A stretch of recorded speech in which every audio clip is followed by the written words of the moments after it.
Ready, set, go. Okay, so my business is called iCreate, and It's the independence of setting up your own business. Still under the same branch. The world is changing, you know, there's a lot of disruption going on. It's all about kind of opportunities. Check that price point. Entrepreneurship has a pretty bad name. Why would we want to train our kids on to be, you know, the future capitalists? if we build the business up, and we might become billionaires.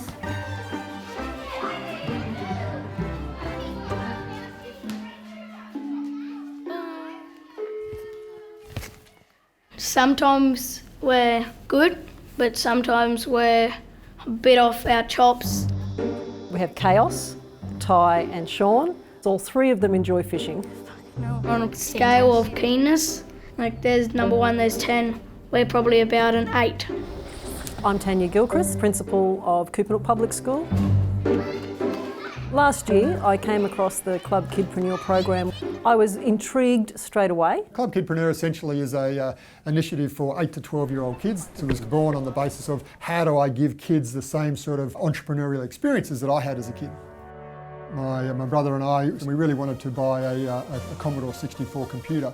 We realised that our parents probably weren't going to be able to buy it for us. I was 11 when we first put the business together. We sent away for 500 strawberry plants and put them in and started selling them beside the highway. My nickname at school was Strawberry. I had another 7 businesses before I left school and another 2 at university, and then founded Blueprint Management Group.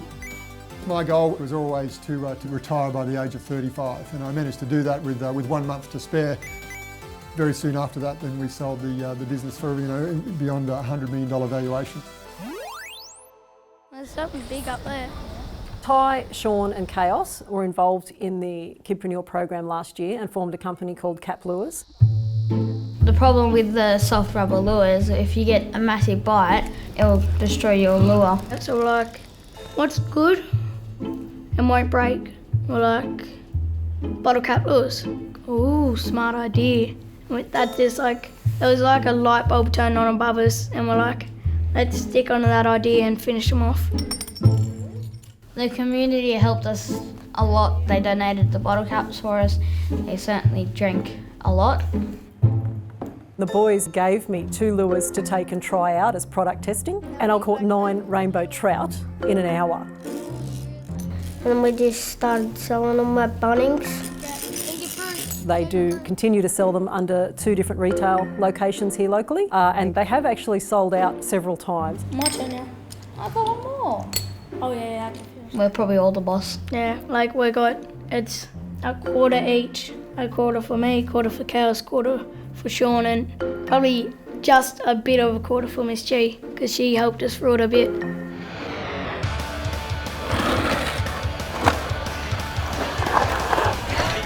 My name is Poppy Starolson. I'm 16 years old and I'm a skateboarder / entrepreneur. She started skateboarding at 8 and she was world champion by 15. She got invited to her first World Cup when she was 11, and I just didn't have a way to get her there. I've been doing art ever since I can remember. So I started making my art into greeting cards and made a business out of it, and that's what helped me fund all my trips overseas. The online orders are coming through thick and fast, and she's represented in about 17 shops just in Victoria alone. The orders that have come through last night is... She gets some orders in and she sort of bosses me around that I have to get them out on time, and I'm going, well, no, you actually have to get them out on time. It's your business and oh yes. Mum, could I have a try latte, please?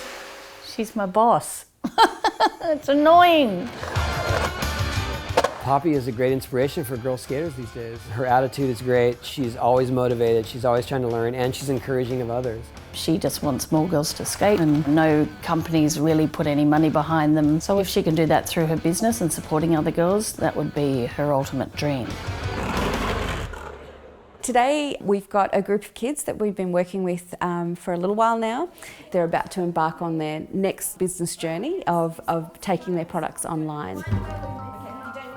Today is all about getting them to perfect their prototype, learn how to pitch. We are from the Two Crafty Bears, which is kind of funny, and because there's two of us. It's that deep analysis of what are those startup costs? Are they making a profit? And you could bundle it as well. You have to get a profit out of it, otherwise you're technically losing money.